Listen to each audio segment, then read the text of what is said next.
Hello everyone, welcome to the Scott Spot, where I school around with education. I'm Scott Shirley, and yes, my family motto is slowly but surely, which gives me plenty of leeway to arrive late whenever the opportunity should arise. After a long career in Madison School District as a teacher and administrator, I'm working one more year making instructional videos and podcasts. I could retire at any time, but I love what I do, and at my age, I'm happy to be anywhere. As you can tell from the introduction to the Scott Spot, I'll be broadcasting at least once a week, maybe more, maybe less. Regardless, you can depend on it getting done slowly but surely. Pun intended.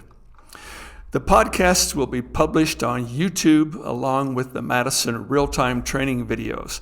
None of the podcasts will be longer than 15 minutes. To begin our adventure today, I'll be talking about the evaluation process. Yes, it's evaluation season, which can be somewhat unsettling for new teachers and old hat for the veterans. I've been in our district long enough to know that we do not believe in getcha gotcha or the getcha gotcha way of doing evaluations.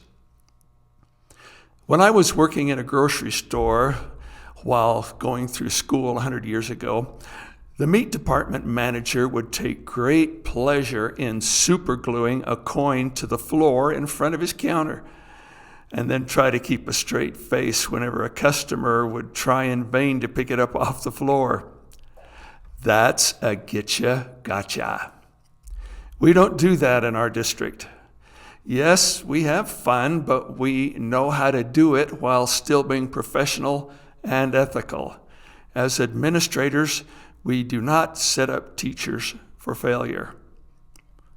I would always let teachers pick the day, the time, and the subject to be taught during their formal evaluations. Your administrator may have a different way of doing things, but whatever procedure it may be, it will be covered in your pre-evaluation meeting.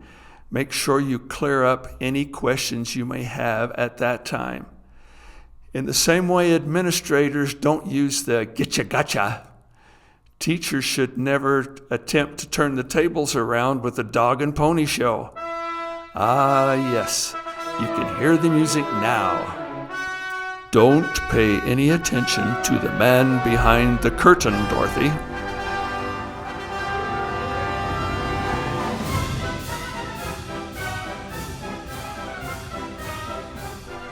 Legend has it that following a formal evaluation, one of the students followed the principal out into the hall and said, "We love it when you come.